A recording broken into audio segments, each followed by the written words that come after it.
Bonjour à tous et bienvenue dans un nouvel épisode de mon podcast sous l'auspice des Muses. Je suis Céline de la Célinatech, et vous êtes dans une nouvelle entrée de mon journal de bord d'écriture de mon roman. Alors, pour vous situer de manière chronologique, nous sommes le 24 mai 2019 au moment où j'enregistre ce podcast. Le dernier podcast que j'ai enregistré, c'était le mardi 21 mai à propos de l'événement du week-end du 18 et 19 mai, soit Woman Up. Et donc le dernier épisode journal de bord que j'ai vraiment tourné, c'était le vendredi 17, le vendredi 17 mai 2019. Et du coup, c'est l'épisode que, normalement, dans mon planning de publication, vous avez écouté hier. Voilà. Donc, tout ça pour vous dire que ça fait une semaine que je n'avais pas tourné d'épisode de journal de bord d'écriture. Et pour cause, car je n'ai pas fait de session d'écriture dite normale. Ce que j'appelle une session d'écriture normale, c'est lorsque je prends mon ordinateur, portable, que je l'allume et que je passe environ une heure devant mon fichier Word que j'enrichis de plein de belles phrases. Et en fait, je suis vachement dure avec moi-même parce que on peut pas dire que cette semaine j'ai pas écrit, mais c'est juste que je n'ai pas fait de session d'écriture dite normale. Et donc j'ai envie de débriefer ça avec vous aujourd'hui. La première chose que j'ai envie d'explorer avec vous pour cette entrée de journal de bord, c'est c'est l'impact de l'événement de ce week-end sur ma routine créative. En fait, bon, ça fait beaucoup hein, bon, désolé. Ce week-end a vraiment eu un impact très fort sur moi, mais je pense que cet impact, ça n'a pas eu un impact sur moi en tant que créative, en tant que écrivaine. Ça a eu un impact sur la moi qui veut monter un projet professionnel et qui veut faire des conférences et qui veut développer un business. Mais la moi créative a un petit peu été mise de côté cette semaine, j'ai l'impression, au profit de plein de questionnements sur le futur de mon business, en fait, parce que, figurez-vous qu'il faut manger dans la vie. Et donc, j'ai besoin d'argent pour manger. Voilà.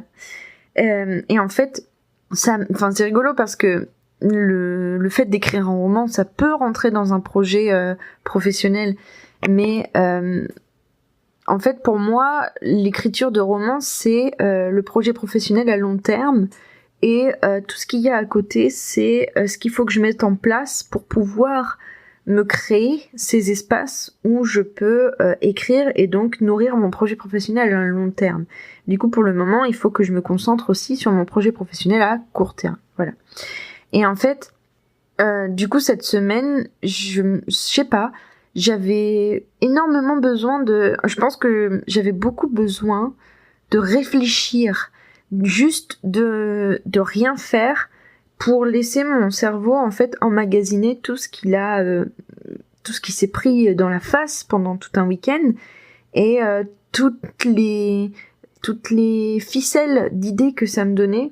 Et du coup, je pense que j'avais besoin de me laisser explorer toutes ces ficelles d'idées qui étaient en train d'apparaître, et toutes ces envies, en fait, parce que du coup je suis le genre de personne qui, si j'avais plusieurs vies, je lancerais plein de projets en même temps, sauf que du coup là justement dans mon coaching de groupe, on est tous en train de faire la mère expérience du fait que on peut pas, c'est pas que c'est pas possible, mais si on veut lancer un projet de manière correcte, on peut pas en lancer plusieurs en même temps.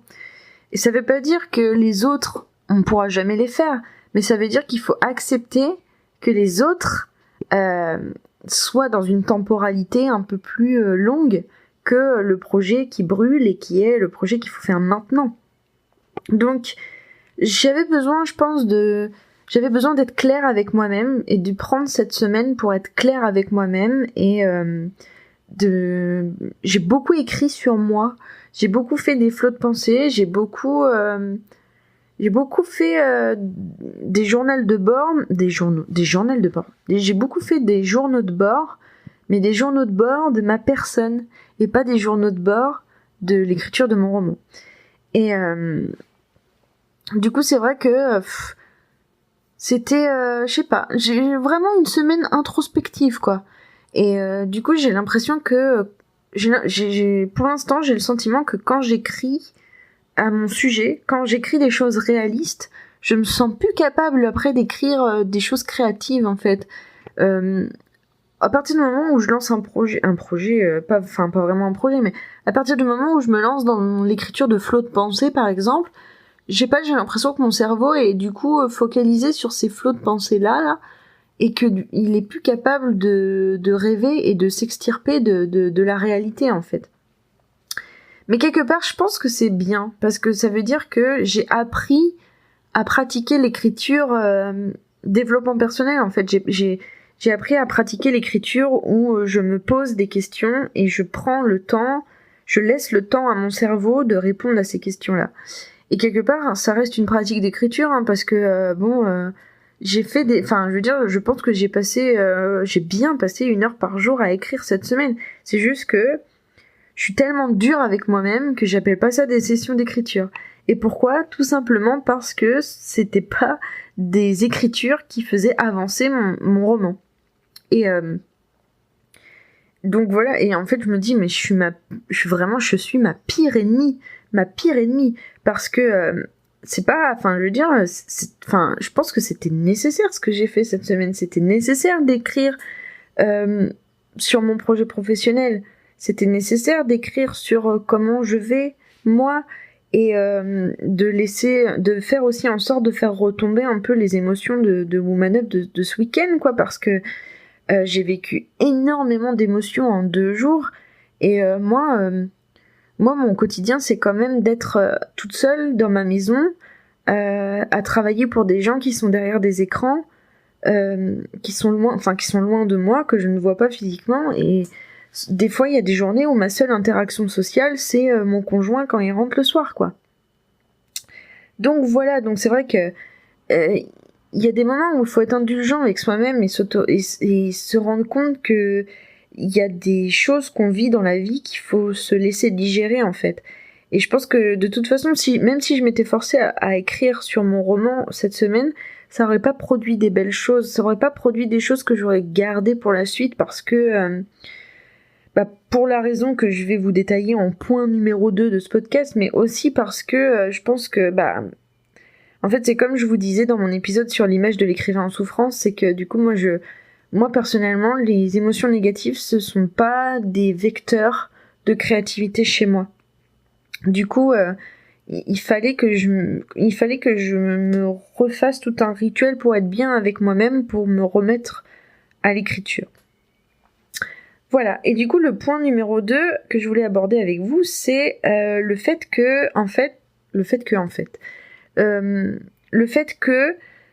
la deuxième raison pour laquelle je n'ai pas écrit des séances d'écriture entre guillemets normales, c'est parce que pour le moment je suis je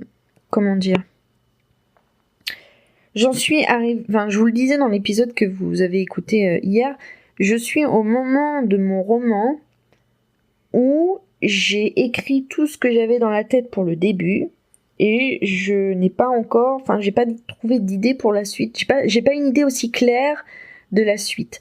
C'est-à-dire que là, pour le moment, mon roman, j'ai plein de scènes fortes et impactantes du roman qui me sont venues. C'est-à-dire que par exemple, je pourrais vous dire qu'est-ce qui se passe au milieu et je pourrais vous dire qu'est-ce qui se passe à la fin. Mais là, du coup, j'en suis dans ces moments où il faut combler ces moments, ces moments où j'ai pas d'idée de fil directeur fort, assez fort en tout cas, pour pouvoir rêver à des scènes et pouvoir me mettre à écrire la suite directe. Mais quelque part, je suis assez contente de moi. Parce qu'en fait, si vous voulez, ce moment-là de l'écriture, c'est pile le moment où il y a 10 ans, je laissais tout tomber et j'écrivais plus. Parce que, en fait, si vous voulez, ce moment où on n'est plus dans le flow créatif du début, où on a l'idée principale, la scène Linky Pit qui nous arrive et qui nous emmène, le moment où on rentre dans une espèce de routine à l'intérieur même des chapitres, quoi. C'est-à-dire que voilà, le chapitre 1 est écrit, maintenant il faut installer et écrire le chapitre 2, 3, 4, 5, enfin bon. Je sais pas si le mot routine est le bon mot, moi-même je l'aime pas trop, mais je trouve qu'il dit pas ce que j'ai envie de dire, mais à l'image de Haruki Murakami, bon, j'ai fini de lire ce bouquin, donc normalement je vais plus vous saouler avec, mais à l'image de Haruki Murakami, en fait, c'est le moment où vous passez de la course facile au marathon. Voilà. Et en fait, je pense que moi, j'ai du mal avec les marathons. Et du coup, cette semaine, en fait, les quelques sessions d'écriture que j'ai fait, c'est des sessions où j'étais face à mon carnet et je me posais des questions que j'avais identifiées comme étant des éléments qui me bloquaient pour la suite. Et en fait, je me suis juste évertuée cette semaine à répondre à ces questions pour me soulager de ces blocages et pour pouvoir, j'espère la semaine prochaine, continuer à avancer. Et en fait, c'est là où je vous dis que je suis vachement dure avec moi-même parce que le fait d'avoir fait ça, c'est déjà une étape tellement importante pour moi parce que ça veut dire que je vais continuer. Ça veut dire que je vais pas abandonner le roman tel qu'il est là et que je vais le mener au bout. Et ça c'est quelque chose dont je suis fière parce que j'ai tellement commencé de fanfiction que j'ai arrêté au chapitre 2, j'ai tellement commencé de romans que j'ai arrêté au chapitre 2, tellement. En fait, je pense que c'est mon blocage principal pour le moment dans la vie, dans ma vie d'écrivain. Et là, en fait, je suis en train de développer mes outils pour dépasser ça. Et en fait, le fait d'être sereine par rapport à ça, le fait que ça ne m'envoie pas des émotions négatives, parce que, je peux vous dire que ces moments-là, il y a 10 ans, c'est les moments où mon cerveau est en train de me dire « Mais qu'est-ce que t'es nul, tu seras jamais un bon écrivain, les gens qui n'ont plus d'idées dès le chapitre 2, c'est que vraiment, vous êtes pas fait pour l'écriture, vous êtes fait pour rien du tout, tu n'écriras jamais des choses qui vont au-delà de la fanfiction, enfin bon, voilà. » Et là, aujourd'hui, je ne ressens pas toutes ces émotions négatives, en fait. J'ai mon carnet, j'ai mes questions, et je suis plutôt concentrée sur, bon, ok, alors, donc, ce qui me bloque, c'est que j'ai pas une vision assez claire de la magie dans mon univers. Et ben, je m'écris, comment est-ce que je vois la magie dans mon univers, et j'écris, voilà, je développe, et j'arrive pas à savoir ce que je veux pour mes personnages à ce moment-là, et ben, écris la question, comment est-ce que tu vas faire avancer tes personnages à partir de là, et là, pendant 1 heure, tu penses qu'à ça, et tu écris que ça, et c'est pas grave, en fait, le fait que tu n'écrives pas des vraies lignes, ce que tu appelles des vraies lignes pour ton roman, ça veut pas dire que tu seras plus jamais capable de le faire. Et le jour où tu auras résolu ces questions, tu pourras tout à fait te remettre à écrire ces lignes et ça avancera. En fait, je suis sereine parce que aujourd'hui dans ma tête, l'écriture de ce roman, ce n'est qu'une question de temps. C'est-à-dire que je pourrais me forcer à écrire, et puis ça se trouve mon roman il serait publié, je sais pas, au mois d'octobre prochain, au mois de novembre prochain, j'en sais rien. Je pourrais me forcer. Et en fait, j'ai décidé que je me lâchais la grappe sur la productivité en tant que telle, parce que je suis pas dans un travail, je suis dans une pratique artistique et créative. Et la créativité, c'est un petit démon qui des fois est là et des fois n'est pas là. Et en fait, il faut apprendre à la pâter, il faut apprendre à lui donner les petits moments qu'il aime bien pour qu'il soit présent au moment où tu veux y aller. Et si ça passe par des flots de pensée où tu appelles ton petit démon intérieur en lui disant allez viens, j'ai besoin de toi pour débloquer cette question parce que sinon je vais pas avancer, faut accepter d'être dans cette période de négociation avec son petit démon intérieur, c'est tout. Mais ça, je vous dis ça, enfin, j'ai l'impression de me la péter en disant ça et tout, mais en fait, si vous saviez, mais c'est 10 ans de cheminement, ça. C'est 10 ans de travail sur moi-même, 10 ans de regard sur mon cerveau qui me dit des choses méchantes, et moi qui lui réponds, mais dégage, en fait, j'ai pas le temps pour toi, là, il faut que je fasse cette pratique créatrice. Et donc, voilà. Donc, officiellement, cette semaine, j'ai fait 2 sessions d'écriture qui étaient des sessions d'écriture flot de pensée, où je me suis posé les questions que j'ai identifiées comme me bloquant pour la suite, et où je les ai résolues. Et je pense qu'il faut que je revienne à mon tableau, et ça, je pense que c'est la 2e fois que je vous le dis, mais il faut que je revienne à mon tableau pour voir la suite, quoi, pour faire un petit exercice de déblocage de situation, surtout que la première fois ça avait vraiment bien marché, parce que du coup la première fois que j'ai utilisé ce tableau pour le roman que je suis en train d'écrire, c'était parce que je trouvais Chiaki assez kikou pour le début du roman, et que je voulais, je comprenais pas où était mon blocage, mais j'avais un blocage par rapport à la construction de mes 2 personnages, et du coup c'est en retapant leurs caractéristiques dans le tableau qu'il y a des éléments de réponse qui me sont venus. Du coup, en fait là, mon travail pour la suite, ça va être d'identifier pourquoi est-ce que j'ai peur de revenir à mon tableau pour les situations bloquantes que je rencontre aujourd'hui. Et du coup, d'aller sur le tableau et de débloquer ces situations tranquillement, gentiment, sans me foutre la pression. Et du coup, je pense que aussi... je pense que l'une de mes craintes, c'est de perdre... parce que vous savez, je vous disais que j'arrive pas à écrire beaucoup, j'arrive pas à écrire des longs paragraphes, j'arrive pas à écrire des choses denses, quoi. En fait, pendant 1 heure, je vais écrire des... Là où il y a 10 ans, j'écrivais 10 pages Word en 1 heure, aujourd'hui j'en écris plutôt 2, quoi. Et ça me frustre, et ça me met très mal à l'aise, et du coup... je pense que là, cette semaine, la peur qui est venue en moi, c'est la peur de oh là là, t'avais réussi à réaugmenter un peu ta cadence et ta productivité, et là, pendant 1 semaine, tu n'as pas écrit, donc tu vas revenir au début où t'écrivais à peine 1 page Word par heure, quoi. Et donc, pour négocier avec cet aspect-là de moi, je pense que la semaine prochaine, il va falloir que j'écrive des vrais... comme je me déteste de dire ça, mais... La semaine prochaine, il va falloir que j'écrive des pages Word. Et du coup, ce que je vais faire, c'est que si je suis pas débloquée par rapport à mon scénario de roman en tant que tel, je vais faire des exercices d'écriture avec mes personnages. C'est-à-dire que je vais les prendre, je vais les placer dans une autre situation qui n'est pas celle du roman, et je vais écrire avec eux. Par exemple, je vais écrire... Alice au Pays des Merveilles, mais avec mes personnages, ou des trucs comme ça, quoi.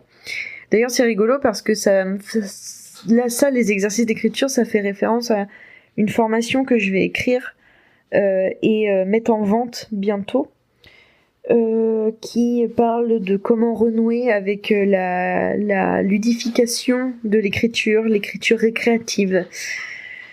Donc voilà. Eh bien, écoutez, je pense que j'ai fait le tour. Je vous ai parlé un petit peu de mon plan d'action pour la semaine prochaine, donc débloquer mes questions et tout. J'ose pas trop parler de mon projet professionnel en ce moment dans mon podcast, mais dites-moi si ça vous intéresse que je vous en parle et que je détaille un peu plus, parce que de toute façon, ce sera le cas, ça arrivera, parce que par exemple...